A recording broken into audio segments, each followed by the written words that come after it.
Bienvenidos al podcast de Cirujana y Humana, donde hablamos de medicina de forma cercana. Empezamos.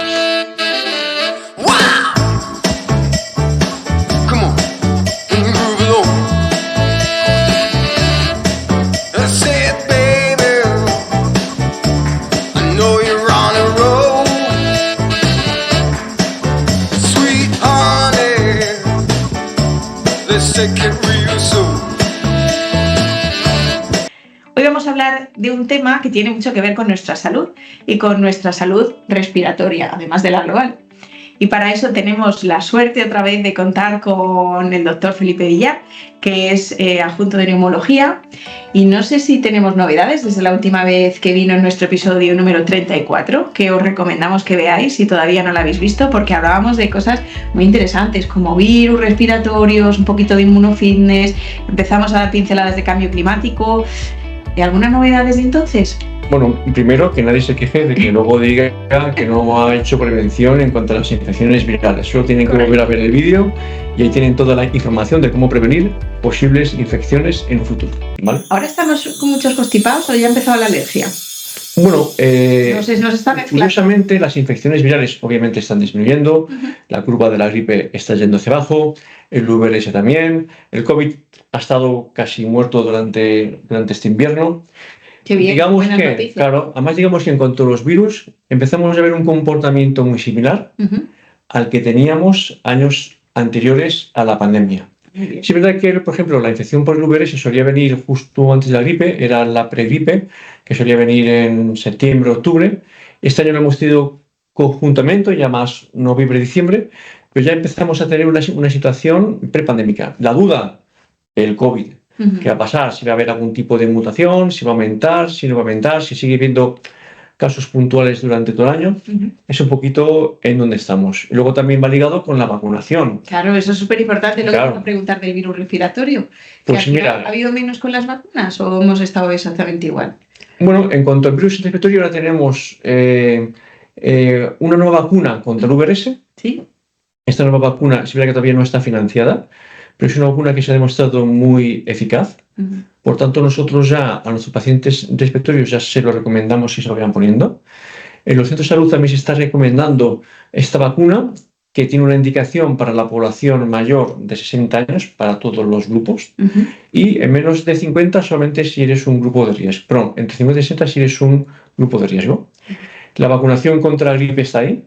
La del neumococo, vamos a tener otra nueva vacuna. Teníamos por ahora la conjugada 20, que es la que se está poniendo en todas las comunidades. Y ha salido una nueva que es la 21. Ya se ha aprobado en Estados Unidos y probablemente no va a tardar mucho en que se apruebe aquí en Europa. Con una cobertura un poco distinta, por tanto, pero está bien porque vamos a tener dos vacunas distintas o que cubren distintos serotipos y vamos a ver cómo se comporta con la población. Y luego, la gran duda que vamos a tener en el futuro es qué pasa con la vacuna del COVID. Es decir, si vamos a tener que vacunar y a quién. Yo creo que probablemente vamos a tener que vacunar sí o sí a la población inmunodeprimida, y sobre todo pacientes oncohematológicos o que estén con algún tipo de tratamiento inmunosupresor. Es posible que a lo mejor en ancianos a partir de una edad próximo año también haya que hacerlo. Y el resto de la población y grupos de riesgo probablemente no. ¿Y nosotros que somos médicos? sanitarios? Yo creo que va a pasar lo mismo. Es decir, probablemente el próximo año no haga falta que nos vacunemos todos los médicos del COVID, de la gripe sí o sí. Sí. Y del COVID probablemente aquellos que estén en contacto con pacientes inmunodeprimidos, ya sea pues, los oncólogos, hematólogos, intensivistas, hematólogos, es decir, gente que esté en contacto con estos pacientes. Porque no nos olvidemos que nosotros los médicos tenemos que vacunarnos porque no solamente los protegemos a nosotros, sino que protegemos a nuestros pacientes, porque somos transmisores de este tipo de infecciones al paciente inmunodeprimido. ¿Vale? ¿La obesidad es un factor de riesgo al final o no? Bueno, la obesidad es un factor de riesgo para muchas cosas. Exacto. O sea, una de ellas es a la hora de tener un sistema defensivo más deteriorado y que haga que nos haga ser más vulnerables a la infección por virus o bacterias. Por tanto, una buena dieta, más ya lo comentamos cuando hablamos del inmunofitness, una buena dieta siempre es lo más adecuado para prevenir las infecciones. Si seguimos con el correlato del inmunofitness o entrenamiento de nuestro sistema inmune, yo creo que hay 5 cosas, o incluso 6, que debemos de hacer sí o sí para estar lo más protegidos con respecto a las infecciones y que nuestro sistema inmune sea lo más robusto y lo más fuerte posible, ¿vale? ¿Y cuáles son? Una de ellas es no fumar. Total. Suscribo. Incluyo como medida de salud, nada de cigarrillos electrónicos, nada de vapeos y ahora que está de moda, nada de bolsas de nicotina, ¿vale? Un día si quieres hablamos sobre lo que es el tabaquismo y demás. Otra medida, la dieta, lo vamos a decir, es decir, dieta rica en vitamina C, D, E y zinc son muy apropiadas para nuestras defensas, ¿vale? Estamos hablando de verduras, hortalizas, frutos secos, pescados y demás. La mediterránea, ¿vale? Al final. Exacto, la dieta mediterránea es el mejor ejemplo de una dieta muy apropiada. La otra cosa es hacer ejercicio, el ejercicio moderado. ¿De acuerdo? Esa es la medicina más barata, al final, el ejercicio. Es que la medicina más barata es siempre la preventiva. Total. Es decir, nosotros estamos encaminados a que la medicina probablemente cada vez es más especializada. Los dispositivos nuevos o los nuevos procedimientos diagnósticos y terapéuticos son caros, cada vez son más complejos. Tener una medicina gratuita obviamente se hace muchas veces muy difícil de sostener para el sistema sanitario y la medida que se ha visto que es más barata, es decir, la más coste efectiva, es la preventiva. Pero ya no hablo solo del dinero, de lo que cuesta, sino de tu propia calidad de vida. Claro, porque de tu propia no enfermar. Claro, hay 2 conceptos que tenemos muy bien y es el de prevención con el de salud. Y es lo mismo, es decir, cuando somos más jóvenes es verdad que nos gusta más hablar de salud. Y hacemos ejercicio, comemos bien, es decir, nos preocupamos por hacer una vida saludable. Te pongo un ejemplo. Y se lo pongo un ejemplo a todos los que nos están oyendo. ¿Cuántos de nuestros padres, cuando tenían nuestra edad, salían a correr o hacían algún tipo de ejercicio? No hacían. Nadie. No. Claro, es una cultura que hemos ido metiendo poco a poco. Ahora nosotros ya tenemos, pues eso, 22. Pero a lo mejor hacían menos trabajo físico, no había tantas, más trabajo físico, no había tantas pantallas, salían a la calle a jugar. Claro. Yo jugaba en la calle, corriendo y todo eso. Vale, pero pues, ¿hacen un trabajo físico que está adecuado para mantener un buen nivel de salud? Bueno, puede ser repetitivo. Claro, a lo mejor ese nivel de ejercicio físico o de trabajo podría provocar un poquito más de... Sí, es verdad. Claro, más... antiguamente conllevaba mucho el bocadillo, el cigarrillo en los descansos, es decir, esas cosas en los trabajos también. Cada vez se está haciendo mucho más, sobre todo porque los servicios o los departamentos de salud laboral trabajan muy bien ya en todas las empresas. Estamos en el tercero, que era la dieta. ¿El cuarto? Cuarto, al que yo iría, y es una cosa cada vez muy importante, la higiene del sueño. Es fundamental dormir bien. Sobre todo, hay que dormir las 7-8 horas que tenemos que hacerlo. Tenemos que intentar siempre en las horas más adecuadas, es decir, y de manera regular. Si echamos una siesta, la podemos echar, no pasa nada, porque el cuerpo se recupera, pero no más de 15-30 minutos, ¿vale? Luego tenemos que intentar evitar esos móviles cuando los llevamos, o esas iPad, televisiones durante la noche que nos dan claro, unos estímulos que hacen que probablemente podamos dormir peor, igual que no te tomes un café o una bebida que lleve un alto componente de cafeína, porque probablemente te va a costar un poquito dormir, ¿no? Igual que si tomamos algún tipo de sonífero, benzodiazepina, eso tiene que estar muy bien regulado por el médico, ¿no? Por lo tanto, la higiene de sueño es fundamental y ya se está viendo que mala higiene de sueño conlleva peores defensas y conlleva más infecciones, ¿vale? Qué importante. Esa es la cuarta y la quinta, que es la que más me gusta, ¿sí? Que es socializar. Muy bien. Claro, eso tenemos que tenerlo claro, es decir, cada vez está más claro que pacientes que viven solos, pacientes depresivos, pacientes con estrés laboral o con otro tipo de estrés, generan una bajada de las defensas y conlleva también más infecciones.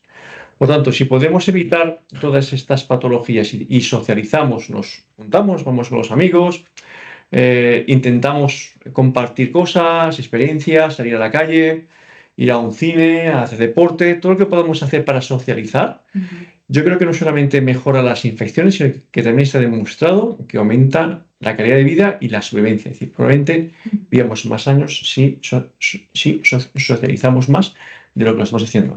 Fíjate, ahora que se habla también, por otro lado, de una epidemia de soledad y de depresión, sobre todo en pacientes, en adultos mayores, como nos contó la geriatra en el episodio de los adultos mayores. Qué importante, incluso en edades avanzadas, seguir socializando y teniendo actividad, Claro. actividad la que sea, aunque sea apuntarte a una clase de baile o a manualidades en lo que sea, pero... Claro, en edades avanzadas es incluso más difícil, porque obviamente es más complicado realizar algún tipo de actividad, bien sea porque tienes algún tipo de limitación funcional, física, pero yo creo que el esfuerzo que podemos hacer los familiares para que nuestras personas mayores puedan realizar algún tipo de actividad social es muy importante. En el día a día, pues hombre, que viva solo y a lo mejor pueda estar en un hospital de día o en un centro de día, que muchas veces les ves ahí pues jugando las cartas, haciendo algún tipo de actividad, eso les va muy bien. Todo lo que vamos a hacer los hijos con nuestros padres a la hora pues, de estar con ellos el fin de semana, llevarles a hacer algún tipo de actividad, todo eso siempre va muy bien. Es decir, los hijos también tenemos que encargarnos de cuidar a nuestros padres para que participen de esa socialización, ¿no? Yo creo que es fundamental. Igual que también los padres o las personas mayores tienen que querer, ¿no? Tenemos que hacer ese esfuerzo por intentar hacerlo, ¿no? Y es que hay muchas formas de socializar en el que podemos vencer cualquier tipo de limitación funcional o física. Esto es muy importante, lo que dices al final son cosas que dependen un poco de nuestro ambiente, nuestro medio externo, y que nosotros en cierto modo podemos modificar para tener nuestro medio interno de la mejor forma posible. Y de eso justo quería hablar hoy. Un poco no del medio externo, bueno, sí del medio externo, pero también de todo el medio ambiente. Cómo el medio ambiente y el cambio climático nos afecta, porque es verdad que, nos guste o no, estamos viviendo una serie de cambios. Es verdad, nuestro comportamiento, como dices, pues tenemos cada vez ahora más pantallas que a lo mejor alteran nuestro sueño, o tendemos a salir menos a jugar al patio. Los niños antes salían a jugar al patio, ahora estás en casa, tienes 25 extrapolares, te conectas ahí al videojuego. No solo en nuestras rutinas, sino que aparte el medio ambiente, los que vivimos en ciudades o los que viven en pueblos, tiene una serie de peculiaridades que han cambiado. ¿Cómo ha cambiado esto? Estamos viviendo unos años, yo creo que un poco diferentes. Yo creo que aquí tenemos que diferenciar dos cosas primero. Esto está englobado dentro del medio ambiente. Hay que diferenciar lo que es la contaminación de lo que es el cambio climático. Obviamente están relacionados, pero son cosas completamente distintas, ¿vale? La contaminación son los gases que emitimos. Por ejemplo, un coche, una chimenea de una casa. Esos gases que nosotros emitimos y luego nos provocan daños en nuestro organismo, enfermedades cardiovasculares, enfermedades neurológicas, ginecológicas, infecciones, etc. ¿Vale? Eso es lo que tenemos ya muy demostrado y en eso fundamentalmente los ayuntamientos están trabajando. Por ejemplo, aquí en Madrid vemos que ya es el tercer año en el que el Ayuntamiento de Madrid ha conseguido bajar las emisiones por debajo del umbral europeo. Fantástico. ¿Vale? Entonces eso es un beneficio que vamos a tener para nuestra salud. ¿Vale? O sea que ahora respiramos mejor aire que hace 3 años. Sí. No lo sabía. Fíjate, ves, sé que siempre aprenden. Bueno, según los datos, porque ellos tienen... son medidores, son ¿no? medidores, entonces, claro. Entonces sí es el tercer año en el que en Madrid nuestro, digamos, aire es mucho mejor que antes, ¿no? Ahora, por ejemplo, estamos en una época en la que van a empezar las alergias, también hay medidores.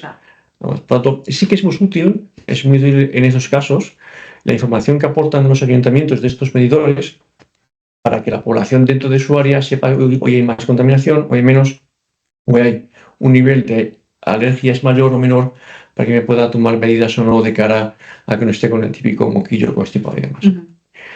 La contaminación es diferente al cambio climático.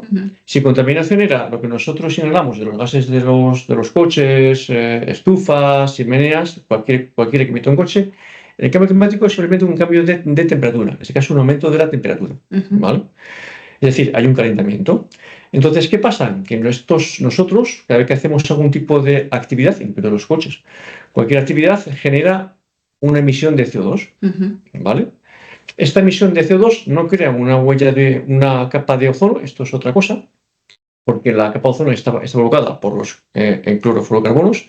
Aquí digamos que se forma una especie de capa que está provocada sobre todo por los hidrofluorocarbonos y se produce un efecto de rebote de los rayos de sol. es decir, un efecto invernadero. Los rayos rebotan, vuelven a bajar y aumenta la temperatura de la Tierra. Este aumento de la temperatura de la Tierra es lo que llamamos cambio climático.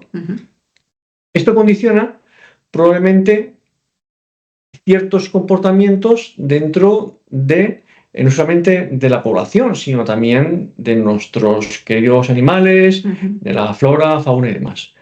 Por ello, por lo tanto, va a haber zonas más desérticas, donde tengamos zonas de mayor probabilidad de inundaciones. Se va a producir una cosa que es muy interesante en los insectos, que es la vectorización, como decir, ciertos animales, es decir, van buscando pues, las zonas en las que están más cómodos, con más alimentación, con más agua. Por tanto, hay una migración, vectorización de los animales hacia otras zonas. Y nosotros también lo hacemos, es decir, los seres humanos, al menos en España, hemos ido migrando de zonas más despobladas a otras zonas en las que por motivos de trabajo empezamos a concentrarnos más, ¿no? Entonces, hay una mayor concentración de la población y una mayor concentración de la generación de huella de carbono, ¿no? También nosotros vamos huyendo de estas zonas un poco más desérticas, más desprobladas, en aquellas que hay muchos cambios de temperatura o que generan más inundaciones o más frío. Al final uno tiende a moverse. Y con este movimiento muchas veces se van arrastrando ciertas enfermedades, ¿no? Totalmente. ¿Qué se van produciendo? ¿Qué efectos tenemos en la salud? Pues muy parecido a la contaminación. Tenemos problemas respiratorios, tenemos problemas cardiovasculares, tenemos problemas neurológicos, problemas psiquiátricos, problemas ginecológicos, problemas con los niños en su crecimiento. Así que va asociado a determinadas enfermedades. Y no solamente eso, sino que también va asociado al aumento de la mortalidad, igual que pasa con la contaminación. Cuanto más contaminación, probablemente más mortalidad por estas enfermedades. Cuanto más cambio climático, más mortalidad por estas enfermedades. Me voy a poner en la cara voy a hacer de abogado del diablo, porque hay personas que dicen que siempre ha habido cambio climático. De hecho, hemos tenido eras glaciares, luego desaparecían, la Tierra siempre ha sido un voy y vengo de temperaturas. ¿De verdad estamos viviendo un aumento de temperatura o entra dentro de los periodos normales de la Tierra? Eso es lo que se pregunta la gente. Claro, lo que la gente tiene que entender que al final va a haber cambios de temperatura o puede haber un año en el que sea más seco, pues un año en el que haya más frío. Pero si vemos, por ejemplo, que la temperatura de la Tierra va aumentando 1 o 2 grados y lo va haciendo con respecto a los años anteriores. Obviamente no tenemos datos de cuál era la temperatura en las épocas glaciares y demás. Tampoco tenemos datos de cuánto podía ser, aunque más o menos lo podemos ver, ¿no? Pero, por ejemplo, sí se ve que este aumento del cambio o este aumento más grande de la temperatura se ha empezado a ver a raíz de la revolución industrial. ¿Qué quiere decir? Que, por ejemplo, esto del cambio climático no es algo nuevo. Es algo que empieza a preocupar, porque estamos llegando ya a un aumento de la temperatura, a partir de la cual podemos encontrar, pues obviamente, pues desastres como hemos visto en los últimos años, ¿no? Entonces, o más enfermedades, ¿no? Entonces, durante estos últimos años, o 100, 200 años de la revolución industrial, ha aumentado poco a poco, y el problema es la temperatura en la que estamos ahora. Entonces, el objetivo es empezar a bajar esa temperatura a unos niveles en los que podamos llevar una vida saludable y que podamos proteger a nuestro planeta, ¿no? Ese es un poco el objetivo. Obviamente, igual que se decía, a lo mejor en 1920 o 30 o 40, obviamente había desastres, pues claro que los había, pero eso vemos. Por ejemplo, ¿cómo lo podemos ver en algo más mío, como esta parte respiratoria? Eso es. Nosotros, por ejemplo... ¿Cómo influye? Porque se habla de enfermedades de todo tipo. Nosotros estamos muy acostumbrados a que los pacientes donde hay más mortalidad y más enfermedades es en la época de invierno. Sí, totalmente. ¿Por qué? Porque viene el frío, vienen las infecciones, exacto, ¿no? Entonces, nosotros eso lo hemos ido corrigiendo durante los años, porque cada vez las casas tienen más calefacción, están mucho más preparadas, tenemos calendarios de vacunación muy útiles. Entonces, hemos ido reduciendo probablemente ese factor del frío que se produce durante el invierno. Pero estamos viendo que la mortalidad está aumentando más durante el verano en nuestros propios pacientes, es decir, por influencia de las altas temperaturas. Es decir, el paciente respiratorio no solo ya se ve afectado por el frío, sino que también por el calor. Y eso es importante, claro. Y eso hay una evidencia científica en la que vemos, ¿no? Igual que las enfermedades cardiovasculares, se mueren ya más pacientes, o hay un aumento de la muerte del paciente cardiovascular y respiratorio en los meses de verano, ¿vale? Pacientes un poco más, y seamos un poco más, pacientes con EPOC. Pacientes con EPOC, hemos visto, por ejemplo, que a medida que aumenta la temperatura, va aumentando la probabilidad de tener una agudización, lo cual eso es importante, ¿vale? Sí. O, por ejemplo, vemos que durante el mes de verano, al aumentar la temperatura, aumenta la disnea, esa sensación de falta de aire. Y, por ejemplo, en los meses de invierno, al bajar la temperatura, aumenta otro síntoma como es el de la tos, que probablemente es más frecuente cuando vienen los cuadros catarrales. Es decir, que sí que nosotros vemos y tenemos comprobado científicamente que el cambio climático afecta a la salud y afecta sobre todo también a los pacientes respiratorios. Y además de forma muy importante, respiratorio, cardiovascular, crecimiento, hormonal, es que has hecho un montón a todos los niveles. Sí, bueno. Seguro que digestivo también. Digestivo también, pero todo lo que conlleva vómitos, diarreas, sobre todo cuando vectorizas todo este tipo de nuevos virus, parásitos que se van trasladando, también generan problemas digestivos. Pues sí. Es un problema importante, pero claro, hay que decimos siempre, hay que controlar la temperatura, hay que reducir las emisiones, pero ¿qué hacemos y qué podemos hacer? Por ejemplo, como hospital, vamos de lo pequeño a lo grande. Vale. Como hospital nosotros, por ejemplo, bueno, los hospitales. Lo pequeño sería de manera individual. Bueno, vamos a lo individual. Que, nosotros como sanitarios tenemos que hacer un ejercicio de responsabilidad con respecto a la huella de carbono. Para que os hagáis una idea, si el sector de la salud fuera un país, sería el quinto mayor emisor de huella de carbono. ¿Qué se dice pronto? Eso quiere decir que la sanidad es el quinto responsable de la huella de carbono del cambio climático que nosotros generamos. Esto va a crear controversia. Bueno, pues esos son datos, ¿eh? Sí, es cierto, claro, que todo el mundo pasa por un hospital, en algún momento muchas cosas, claro, sí. Y luego después todo lo que son traslados genera huella de carbono, todo lo que tenga que ver medicamentos, todo lo que nosotros generamos con nuestros fármacos, con nuestros inhaladores, con las pruebas que hacemos, cada vez que nosotros encendemos o apagamos un aire, una luz. Entonces tenemos que hacer ese ejercicio de responsabilidad. ¿Cómo creo que podemos hacerlo? Desde 3 puntos de vista. Uno, el propio paciente, el médico, enfermeros, auxiliares, es decir, el sanitario y luego el gestor. O sea, sería pues, el gerente, las distintas direcciones de cada hospital, ¿no? Incluso ya si vamos a un grupo de hospitales, este grupo de hospital, ¿no? Hay distintos aspectos en los que podemos mejorar. Yo voy a dar ciertas ideas para que se nos oigan cómo pueden mejorar los hospitales su huella de carbono.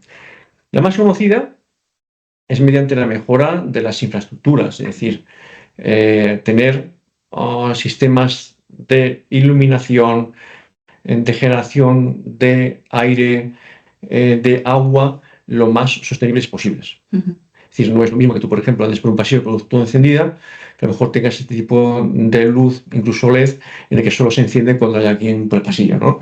O sistemas de apagado automático, por ejemplo, de los ordenadores. Este tipo, al final, genera mucho gasto. No es lo mismo tener centralizado un aire acondicionado también que tú puedas controlar, a que, por ejemplo, cada uno lo deje encendido, lo apague y lo enciende. Igual, si tú, por ejemplo, tienes un edificio en el que puedes poner este tipo de pantallas fotovoltaicas para generar mucha más energía, todas las energías renovables siempre van a ser mucho mejores. Por tanto, hoy en día, la mayor inversión que se hace en los hospitales, sobre todo nuevos, es en generar este tipo de sistemas lo más eficientes posibles desde el punto de vista de la sostenibilidad. Eso al final genera mucho menos dinero. Es decir, al final tener sistemas de mantenimiento, sistemas de iluminación, o sistemas de agua, o sistemas de... Es una inversión que al final siempre la vas a rentabilizar mucho más, ¿no? Luego está lo que podemos hacer en cuanto a los médicos como posibles acciones médicas. Por ejemplo, todo lo que tiene que ver con la digitalización. Los sistemas, por ejemplo, tenemos las consultas no presenciales o las hospitalizaciones virtuales. Todo eso favorece que se genere menos huella de carbono, ¿vale? Los pacientes no vienen tanto al hospital de forma innecesaria, vienen cuando tienen que venir. Exacto, el transporte es donde se genera una huella de carbono muy alta. Es decir, por tanto, si el paciente no hace falta que venga y le podemos atender en su domicilio o a través de un mensaje o de un informe que le podemos enviar a su móvil, estamos generando menos huella de carbono. os animo a ver el episodio 47, creo que era, donde hablábamos de salud digital y explicábamos un poco pues toda esta tecnología que cada vez la utilizamos más. En nuestro medio ya es una cosa bastante rutinaria. Continuamos. Bueno, nosotros en ese sentido, lo que son las reuniones por teleconferencia, que evitas un desplazamiento de un hospital a otro. Y ya siempre nos reunimos por Teams. O sea, claro. Luego pues también tenemos una labor con nuestros fármacos, es decir, no solamente desde el punto de vista de una indicación eficaz, sino también de, por ejemplo, nosotros tenemos los inhaladores, los anestesistas tienen los sevofluranos, que son gases que también generan una alta huella de carbono. Entonces tenemos que hacer una indicación o un uso sostenible, en ese sentido. No sé qué podemos jugar bien por ese sentido. Igual pasa, por ejemplo, ya hablamos del concepto de One Health, de las resistencias de los antibióticos. Hay que utilizar de manera adecuada los antibióticos, ¿no? Luego podemos tener más formas. Por ejemplo, los propios médicos, cuanto más protocolicemos las enfermedades o las acciones o los circuitos, mucho mejor. ¿Por qué? Porque vamos a evitar al paciente realizarle técnicas diagnósticas o ponerle tratamientos que no son útiles, que le pueden generar incluso un perjuicio al paciente y que generan también una mayor huella de carbono. Por tanto, es muy importante que estén bien protocolizados, incluso los circuitos bien hechos de todas las enfermedades. Eso siempre ayuda a que generemos una menor huella de carbono. Totalmente de acuerdo. ¿Y qué más? Luego vamos a cosas muy simples, como es el que no imprimamos. Es verdad, cada vez todo lo que es el gasto de papel, eso generamos menos huella de carbono. Todo lo que sea reciclar, reutilizar, reducir, estas 3 R's, siempre va a generar menos huella de carbono. Por ejemplo, alguien en casa diga, pues esto a lo mejor lo puede hacer el hospital, ¿cómo lo hago yo en casa? Pues a lo mejor podemos reutilizar una ropa de un primo a otro, de un hermano a otro, ropa que no vayamos a utilizar. A lo mejor en media la podemos dar para que otra gente la utilice.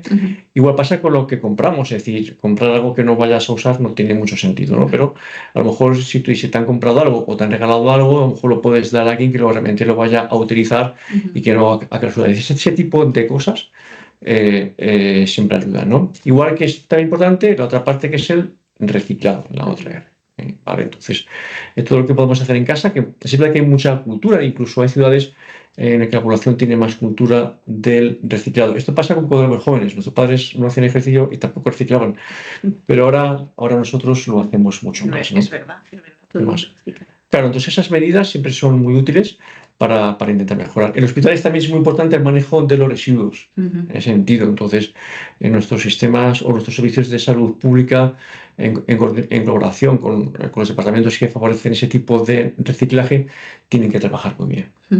Una cosa muy útil en un hospital, porque nos dan una botella de agua. No tiene sentido todos los días una botella de agua. Los plásticos hay que reducirlos. Entonces, todos podemos venir con nuestra botella de agua de estas de acero, que las utilizamos todos los días. Tenemos que ir a la fuente y rellenar el agua. Afortunadamente en España el agua es muy sana en cualquier ciudad. Es decir, que siempre podemos poner medidas para introducirlo. La alimentación es otra de las cosas que hay que trabajar mucho, ¿no? Es decir, por ejemplo, incluso ya ahora que los hospitales, por ejemplo, nuestro ya, las habitaciones van no solamente para el perfil que es diabético o para el perfil que es hipertenso, sino a lo mejor el que es vegetariano, ese tipo de pacientes, el que tiene alergias, tenemos que tenerlo muy en cuenta a la hora de hacer una alimentación saludable, sobre todo lo que damos o cómo alimentamos no solamente a nuestros pacientes, sino a nuestro propio personal sanitario durante las guardias o cuando bajan a comer a una cafetería. Es muy útil ese tipo de eventos, ¿no? Es decir, que yo creo que estamos dando pistas. Por ejemplo, cuando uno se va del despacho, lo primero que hay que hacer es apagar la luz y apagar el ordenador. No tiene sentido, es decir, bueno, no tiene sentido que tengamos sistemas muy eficientes de electricidad y luego llegue el médico, el enfermero o el auxiliar y se dejen las luces encendidas o el ordenador. Pues digo que nosotros somos los primeros responsables de tener que llevar a cabo estas medidas, ¿no? Total, cada uno en su medio tiene que hacer lo que puede, igual que en casa apagar la luz. Claro, igual que yo hablo que hagamos compras sostenibles, nuestra farmacia igual hace compras sostenibles, en el que ya cuando vas con un proveedor ya te indica la huella de carbono de ese fármaco por donde ha pasado y demás y tal, para que tú también tengas en cuenta eso. Igual cuando yo prescribo un inhalador, tenga en cuenta que lo haga de la manera más sostenible, tanto por el tipo que utilizo como por el uso que le va a dar después. Yo creo que en el fondo, en todas nuestras acciones podemos hacer solamente es darnos cuenta y luego querer hacernos. Y luego hay una mentalidad muy de con la huella de carbono es que ya lo harán. Yo sí, estoy de acuerdo que creo en el cambio climático, tenemos que hacer cosas, pero ya lo harán los demás por nosotros, ¿no? Al final, esto no suma si todos no hacemos algo, ¿no? Claro, pero todo el planeta, porque si no... Exacto, en todo es que si no estamos aquí uno poco y el resto del planeta... Claro, pero sí es verdad que tenemos que empezar ejercicios de concienciación y de acción.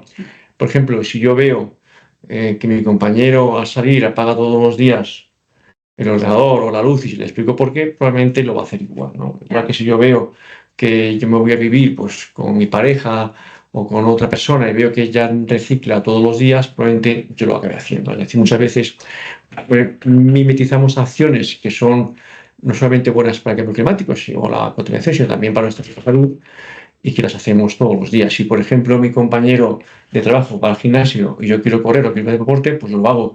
Igual que si veo que hace una acción que sea saludable, pues también todo lo que sea evitar el coche y que utilicemos andar, caminar, la bicicleta o el transporte público va a generar menos huella de carbono.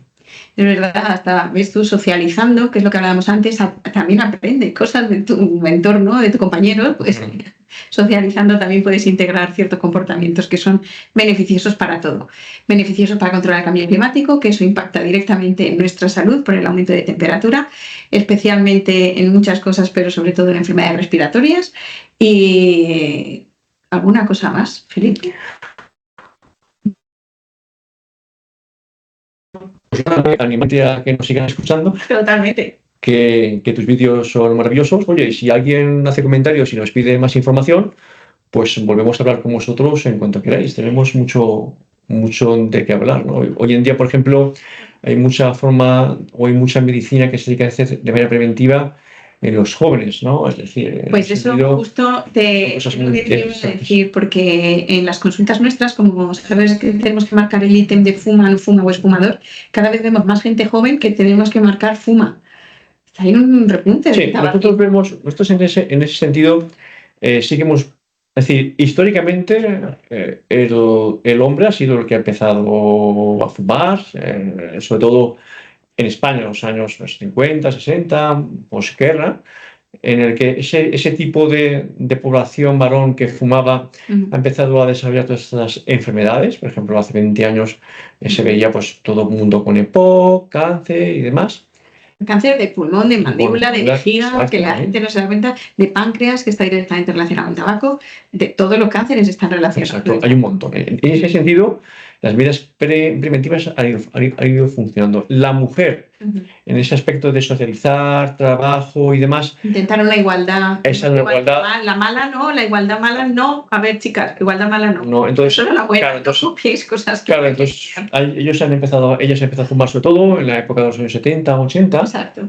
Y ahora ya es cuando estamos viendo esas enfermedades que se hacen crónicas, vemos más cáncer en la mujer, vemos más EPOC en la mujer de lo que veíamos antes, con características incluso un poco diferentes a lo que puede ser el hombre. Y luego tenemos el aspecto de los niños o de la parte joven, ¿no? Veíamos que la gente empezaba a fumar ya pues 12, 15 años y fumaba el cigarrillo convencional. Muchas veces estaba influenciado por la industria tabacalera, es decir, todas estas empresas. ¿Quién no ha visto el anuncio de Marlboro, del hombre montado en el caballo? Claro, pero son imágenes. No importa el tabaco, es eso. Exacto. Y son imágenes que influyen en el niño. Sobre todo en unas edades muy influenciables en las que si tu amigo fuma, al final tú acabas fumando o lo acabas fumando con una nicotina que es muy adictiva. Entonces, como estamos viendo, está empezando a bajar el tabaquismo de manera global porque las medidas preventivas, las leyes funcionan. Pero cuando ahora empezamos a ver más niños con vapeadores, con cigarrillos electrónicos, con otro tipo de... Ahora incluso vienen las bolsas de nicotina que son parecidas a las... ¿Qué es eso? Pues mira, las bolsas siempre han estado o han estado los snus. Los snus son unas bolsas de nicotina que se ponen debajo de la... cambio y la nicotina. Los snus llevan tabaco, pero ahora para reducir el tabaco se han creado nuevas bolsas que solamente llevan nicotina y que generan daño, generan probablemente problemas. Aparte estamos viendo que en los vapeadores estamos observando que se hacen en vapeadores para niños de 7, 8, 9 años con colores, con pop esponja y demás. ¿Por qué dice la creencia que el vapeador es algo bueno? ¿Que es algo por los colorillos que le ponen? No, bueno, yo creo que al final lo que intenta la industria tabacalera son dos cosas. Una, crear ese atractivo porque han visto que ya el cigarrillo ya se está viendo que provoca daño y hay más concienciación. Digamos que a lo mejor el vapeo es una forma más divertida o de fumar, incluso de socializar, porque a veces vas a bodas y te lo sacan como si fuera el momento de la noche en el que te sacan el vapeado, ¿no? Y sobre todo con una intención, es decir, ese joven que utiliza el vapeo al final acaba fumando. Entonces saben que van a adquirir mucho cliente potencial que va a acabar fumando. Entonces, otra cosa errónea que se está diciendo es que utilizamos el cigarrillo electrónico o el vapeo para dejar de fumar. En alguna ocasión puede que eso ocurra, pero ¿qué está pasando? Que al final estamos viendo un tabaquismo dual. Es decir, al final el paciente sigue fumando cigarrillos y a la vez también consume el cigarrillo electrónico o el vapeador. Al final hace las dos cosas, por lo tanto multiplicas el daño que te puede provocar tanto uno como otro, ¿no? Y ya estamos viendo, es decir, que estas sustancias tienen liberan distintos elementos que son cancerígenos. Eso te quería preguntar, a ver, el vapeo, ¿qué cosas produce? Porque leí hace poco, no me acuerdo cuándo, algo sobre fibrosis pulmonares. Claro, para que la gente lo entienda un poquito. Sí. Voy a intentar meter un poquito lo que es el cigarrillo electrónico, estos dispositivos, incluso con el vapeo, son dispositivos distintos, pero estamos viendo ya en determinados pacientes o fumadores que desarrollan a veces lesiones respiratorias graves. Hay unas inflamaciones en el pulmón que acaban estos pacientes con oxígeno ingresados en el hospital, ¿no? Y jóvenes, por eso ¿no? El niño ya me dirá. Claro, también estamos viendo que dentro de las sustancias que se están analizando que emiten ese tipo de sustancias las encontramos sobre todo en las aminas que son ya sustancias cancerígenas. Por tanto, ya vamos viendo que hay una probabilidad de que tengas más cáncer a que si no lo consumes, ¿no? Y luego también estamos viendo que provoca cierto deterioro de la función pulmonar. Eso es algo evidente. Es decir, con el paso de los años a algo que nos veían inocuo, los estudios de investigación nos están empezando a demostrar que también tienen sus afecciones, que en algunos casos son iguales a los del tabaquillo, pero a los del tabaco, a los del cigarrillo, el tabaco normal, entre cosas no. El tabaquillo, que me ha gustado. Tabaquillo, pues sería una mezcla entre tabaco y cigarrillo. Totalmente. Vale. Pero fíjate que yo creo que todavía no existe concienciación de los vapeadores y que la gente los usa, pues eso, que nos van a hacer falta otros 30 años para concienciar a la gente. Y muchos cánceres de por medio y fibrosis y oxígenos 30 años o una regulación por los ministerios, que igual que se ha hecho, por ejemplo, con el cigarrillo, que ya no se puede fumar en espacios abiertos. Que ya tienes que tener unos precios que vas poniendo que van siendo más caros. Es decir, que ya, por ejemplo, que hay veces no solamente ese mensaje, ¿no? A veces se dice que haya una etiqueta neutra, es decir, que no sepas muy bien cuál es la marca. Es decir, hay distintas acciones que también se pueden hacer con estos dispositivos de cigarrillos electrónicos. Por ejemplo, no puedes vender o debe de prohibirse la venta de un vapeador a un chaval de 7, 8 años. No tiene sentido. Es decir, incluso los propios padres tienen que hacer ejercicio de responsabilidad de que un menor no debe de vapear. Claro. Es que por eso la gente necesita información, claro. Porque la información que reciben no es esta la mayoría de la gente. Es decir, ahora sí tenemos que concienciar otra vez a la gente. ¿Qué es lo que recibe la gente? Winston no es el señor montacaballo. Exacto, que ya no. Winston es un cáncer de pulmón y es un cáncer de vejiga. Claro que vamos a empezar muy bien, o vamos a empezar a ver muy pronto, ya con estudios más sólidos, los efectos que provocan este tipo de sustancias en el organismo. Y ahora ya sí, para terminar, que te ha atracado ahí con el tabaco. Nada, lo que haga falta. algún mensaje. Primero, que no te he presentado, he dicho que eres Felipe Villar, pero no he dicho dónde te encontramos, Felipe. Lo presentamos en el episodio anterior, que os animo a escuchar, de virus respiratorio, que está súper interesante, y hablábamos de un mogollón de cosas, del inmunofitness y un montón de cosillas. Felipe, cuéntanos quién eres y dónde te encontramos, porque seguro que alguno va a tener dudas y van a querer ser pacientes tuyos. Bueno, mi nombre es Felipe Villar, soy neumólogo, soy jefe asociado del Servicio de Neumología de la Fundación Jiménez Díaz. Me podéis encontrar aquí, en este mismo hospital. Mi día a día por las mañanas es en la hospitalización, con pacientes ingresados, pero también por las tardes tengo consulta privada. Y para cualquier tipo de problemas, enfermedades respiratorias, control de algunas como el EPOC, el asma, para dejar de fumar. Incluso ahora acabamos de abrir una consulta que es de salud respiratoria. Anda, esa no lo sabía yo, fíjate. Pues la acabamos de abrir, yo creo que en el mes de marzo probablemente ya tengamos la primera consulta. En esta consulta podéis venir y podemos tratar dentro de vuestras enfermedades temas como es el tema de la vacunación, incluso podemos administrar alguna vacuna. Vamos a hablar del ejercicio, vamos a hablar de la dieta, vamos a hablar del control de la enfermedad, es decir, no solamente vamos a hablar o una consulta al uso de diagnóstico y tratamiento, sino que vamos a hablar de vuestra salud. Eso es muy importante. Además, yo creo que tenemos que tender hacia esa medicina. Eres un ejemplo en muchas cosas y en esto también. Pero estamos hablando de medicina no solamente preventiva, claro, sino de saludable. Hablamos de prevención y de salud. Es una medicina integral que es la que tiene que ser al final. Pero muchas veces el paciente me dice, ¿cómo puedo evitar mis agudizaciones? Otra vez que digo, bueno, pues vamos a trabajar en esos aspectos en los que haga que tengas o que tu enfermedad esté lo más controlada posible, o que tengas las menos agudizaciones o crisis posibles. Y ya sabes que siempre hacemos un mensaje final para los médicos o para los pacientes, que puede ser de lo que quieras, de cambio climático, de tabaco, de cualquier otra cosa, incluso nos puedes recomendar lo que tú quieras. Bueno, yo creo que lo fundamental es que empecemos a mirar nuestra salud, que no lo hagamos cuando tengamos ya 70, 80 años, cuando ya empezamos a ver esos achaques y nos van a producir. Es decir, yo creo que tenemos que empezar a trabajar nuestra salud desde ya.